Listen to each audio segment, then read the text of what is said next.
September 1944. A Panzer Maintenance and Intelligence Assessment Office somewhere near the German border. A Hauptmann named Dietrich Sauer sat with a captured American unit history and a German kill-claim ledger side by side on his desk, trying to reconcile two sets of numbers that, by any reasonable accounting, should not have been compatible with each other. The kill-claim ledger was his own division's record, compiled over weeks of fighting against a specific American armored unit as it advanced through France. The entries were careful, specific, cross-checked against multiple observer reports in the way German tank kill claims typically were verified before being officially logged. A Sherman destroyed here by a Panther's 75mm gun at 600 meters, confirmed by 2 independent crews. A Sherman destroyed there by an anti-tank gun position, confirmed by infantry observers who had watched it burn. By the ledger's own internal logic, the American unit should have been reduced to a fraction of its original armored strength weeks earlier. Sauer's division had claimed, and had reasonable evidence to support claiming, the destruction of dozens of Sherman tanks belonging to this specific unit. The captured American unit history, recovered from abandoned headquarters position and translated by Sauer's own intelligence section, told a different story. The unit's reported tank strength, week over week, showed nothing like the catastrophic attrition the German kill claims implied. The numbers dipped after major engagements, as expected, but they recovered consistently faster than any reasonable accounting of new tank deliveries from depots in Normandy could explain. Sauer had encountered this discrepancy before, in smaller form, throughout the autumn campaign, and he had developed a working theory that he noted in his report with evident professional frustration. A meaningful number of the Sherman tanks his division's gunners had engaged, hit, and in some cases watched catch fire and appear to be abandoned, were not actually destroyed in the sense his kill claim ledger assumed. They were damaged, and damaged, in the American system, did not mean gone. What Sauer could not see from his side of the front line, what no German intelligence assessment fully captured throughout the entire war, despite recurring evidence pointing toward it, was the system working behind the American front. A system that treated a knocked-out tank not as a loss to be mourned and replaced from a factory 3,000 miles away, but as a recovery problem to be solved within hours by men whose job nobody photographed, whose unit insignia appeared in no recruiting posters, and whose work quietly determined how many tanks the United States Army actually had available on any given morning of the war. Hold that thought, because the gap between Hauptmann Sauer's kill claim ledger and the captured American unit's actual tank strength is the gap this entire video is going to explain. It was not German overclaiming, though some inflation in any army's kill claims is a documented pattern of war. It was something more specific and, in its way, more remarkable. An American system built specifically to make the word destroyed mean less than German doctrine assumed it meant. To understand the system Sauer could not see, you need to understand a basic arithmetic problem that every mechanized army in the Second World War faced, and that the United States Army solved with a degree of institutional seriousness that its enemies never quite matched. A tank, in combat, breaks down constantly, not only from enemy fire, but from mechanical failure, terrain damage, mud, ice, and the simple accumulated stress of operating a complex machine continuously under field conditions far harsher than anything its designers had tested it against.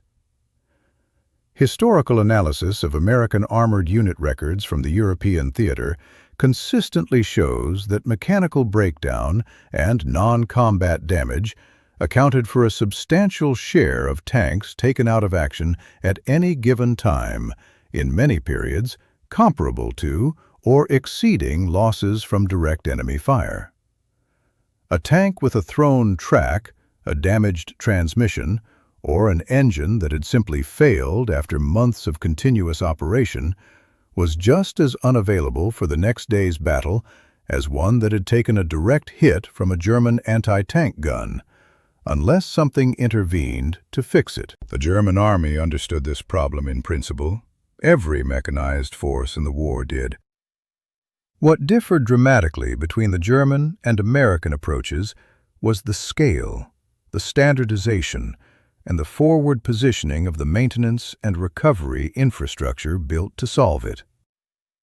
The United States Army solution was ordnance maintenance and recovery, organized into a tiered system that this channel's viewers will recognize as following the same underlying philosophy traced through nearly every American logistics system covered so far.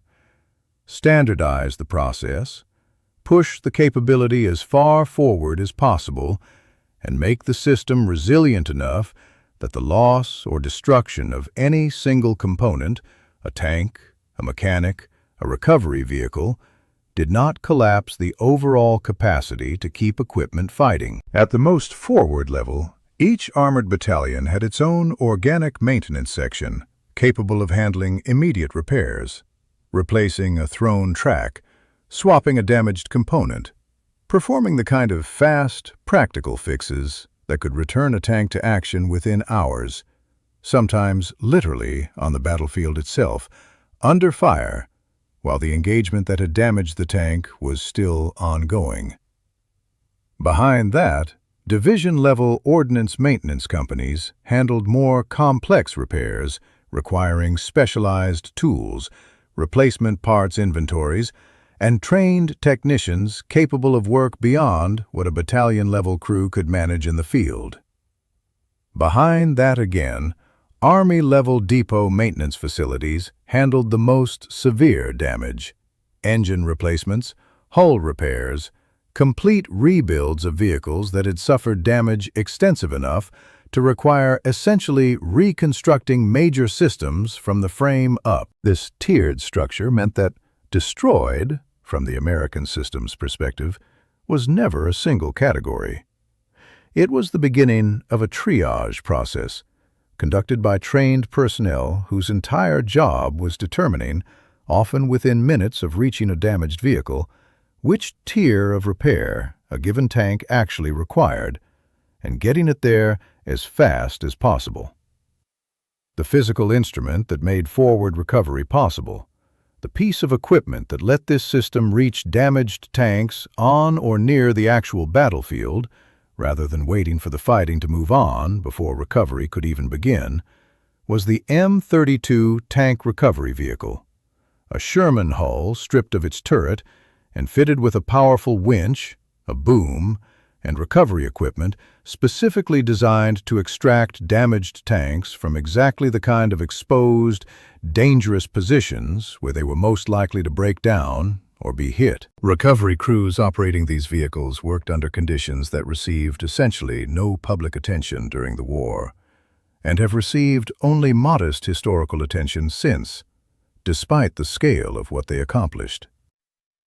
A tank disabled in the middle of an active engagement, sitting in the open, potentially still under direct observation and fire from the enemy position that had disabled it, represented one of the most dangerous recovery environments imaginable.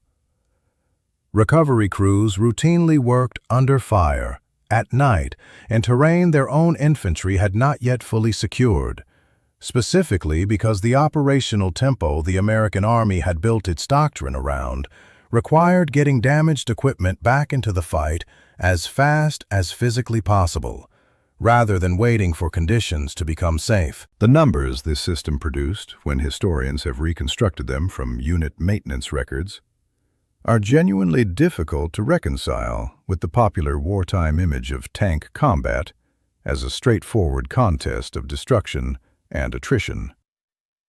Detailed studies of specific armored divisions operating in the European theater have found that a substantial majority of tanks reported as knocked out or disabled during combat operations were recovered and returned to service, in many cases within 24 to 72 hours, and, in a meaningful number of cases, the same individual vehicle returned to combat multiple times after multiple separate incidents of battle damage across a single campaign. This is the detail that explains the gap in Hauptmann-Sauer's ledger. His division's gunners were not lying about destroying Sherman tanks. In the narrow tactical sense of, "We hit this tank and it stopped moving and appeared disabled," their claims were frequently accurate. What German doctrine and German kill-claim accounting had no systematic mechanism to account for was an enemy whose maintenance and recovery system was specifically engineered to make a high percentage of those tactical kills temporary, to retrieve the vehicle, repair it, and return it to the same or a different unit's order of battle days later, sometimes still bearing the same identifying markings that had appeared weeks earlier in a German after-action report as confirmed destroyed. German tank recovery and maintenance doctrine, by contrast, suffered from exactly the resource and structural constraints that have characterized nearly every comparison this channel has documented between the two militaries' logistics systems. Germany did maintain tank recovery and repair units. The Army understood the problem and was not indifferent to it. But the system operated at a smaller scale, with fewer dedicated specialized recovery vehicles, and was increasingly starved of the raw materials, spare parts, and fuel that any maintenance system fundamentally depends on, as Allied strategic bombing and the deteriorating overall German war economy compounded through 1944. A German Panther or Tiger tank disabled by mechanical failure or battle damage in 1944 faced a recovery and repair pipeline that was frequently under-resourced relative to the scale of damage German armored units were sustaining, particularly on the Eastern Front, but increasingly in the West as well. Spare parts shortages, a chronic problem throughout the German war economy by this stage, meant that tanks awaiting specific replacement components sometimes sat in repair depots for extended periods, not because German mechanics lacked the skill to perform the repair, but because the part itself simply was not available in the quantity or the location needed. This created a structural asymmetry that compounded battle after battle across the entire Western Front campaign.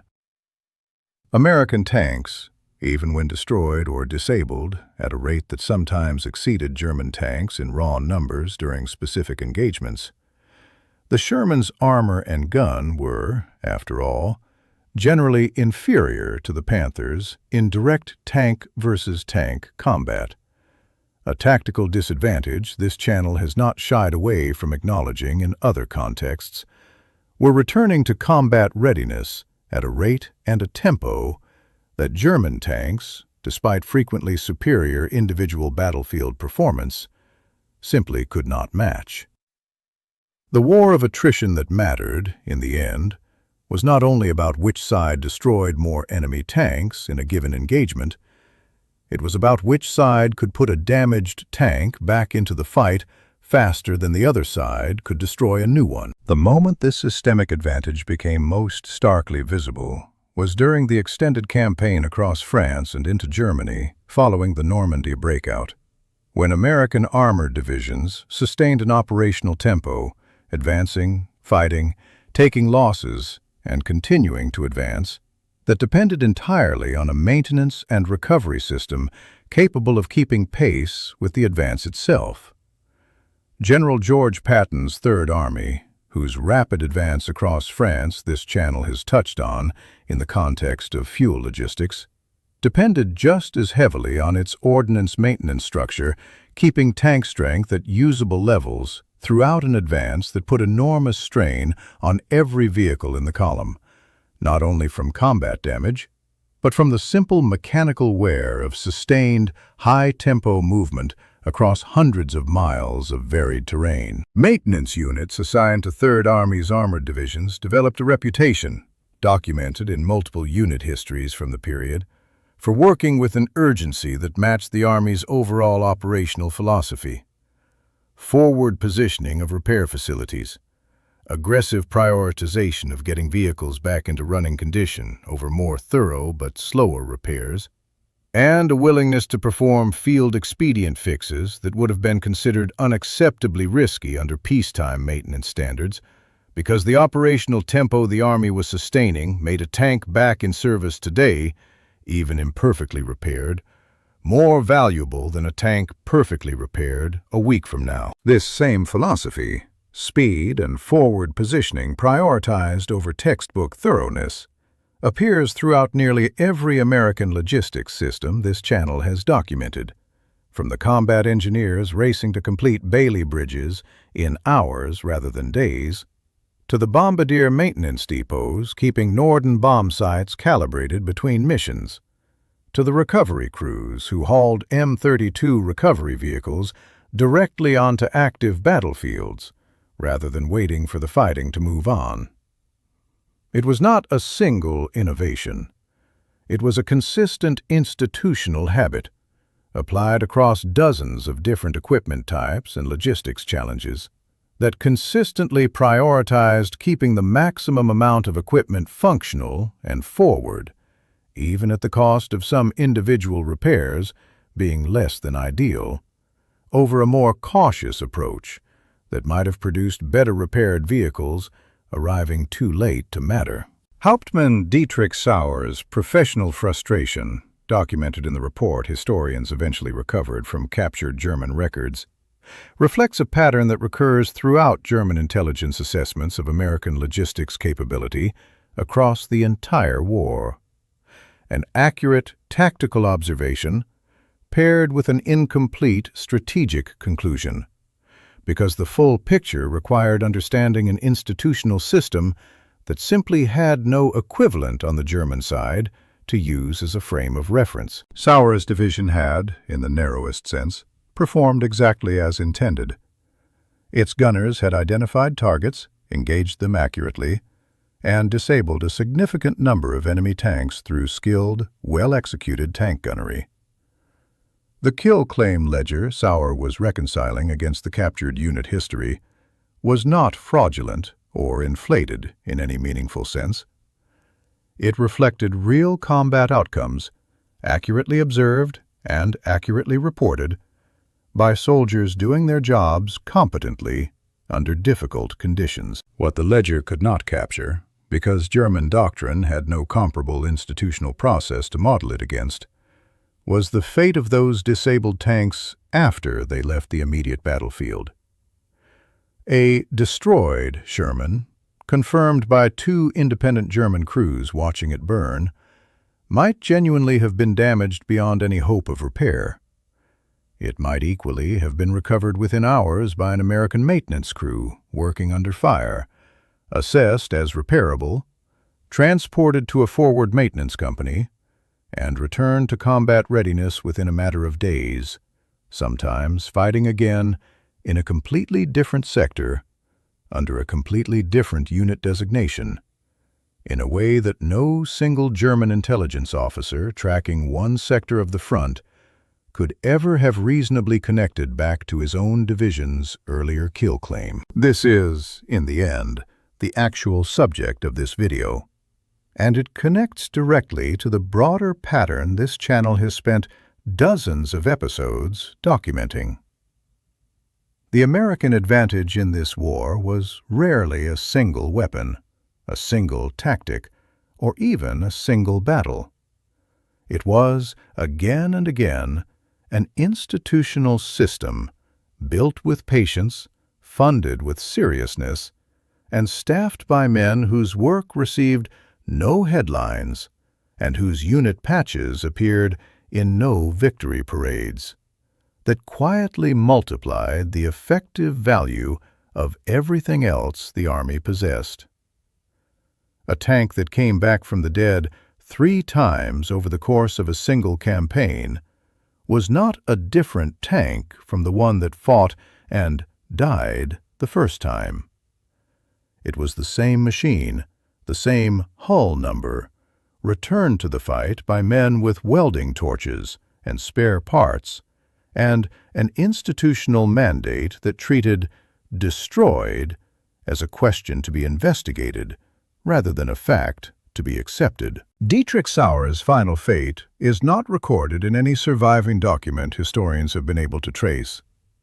His report on the kill claim discrepancy is one of thousands of captured German staff documents now held in archival collections. The author's subsequent service and survival unknown beyond the autumn of 1944, when the report was filed. The ordnance maintenance and recovery soldiers whose work the report was unknowingly describing returned home, for the most part, to the same anonymity that had characterized their wartime service. There were no parades specifically honoring tank recovery crews, no Hollywood films built around the men who welded armor plate back together by lantern light in the dark, no popular wartime mythology comparable to the Norden bomb site's pickle barrel legend attached to the soldiers whose actual measurable contribution to American combat effectiveness was, by any reasonable accounting, immense. Their work simply does not photograph as compellingly as a tank battle, and their contribution to the war's outcome is consequently far less visible in popular memory than its actual scale would justify. Post-war logistics studies, conducted by the Army itself in the years immediately following the war, specifically to understand which systems had performed well and which had not, consistently identified ordnance maintenance and recovery as one of the most operationally significant and most undervalued achievements of the entire American war effort in Europe.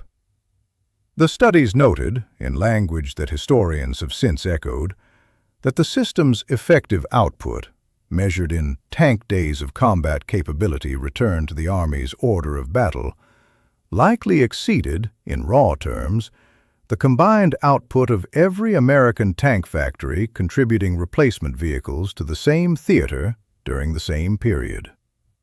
The factories built the tanks. The maintenance and recovery system, quietly and without recognition, kept rebuilding them. The same hulls, the same engines, sometimes the same crews, returned again and again to a fight that German kill claim ledgers kept confidently recording as already won. If you stayed with this story all the way to the end, thank you. That is over 13 minutes of real history, and it means something that you are still here. If this reached you, if the mechanics who worked under fire at night, with no recognition and no headlines, to put broken machines back into the fight deserve to be remembered, hit the like button. It is the single most effective thing you can do to help this story find the people who care about it. If you are not subscribed yet, now is the time. Hit subscribe and the bell, and you will not miss the next one. I would love to know where you are watching from today. Leave it in the comments. And if someone in your family worked in maintenance, repair, or any unglamorous unit during the Second World War, tell us about them. These stories survive because people like you keep passing them forward. Thank you.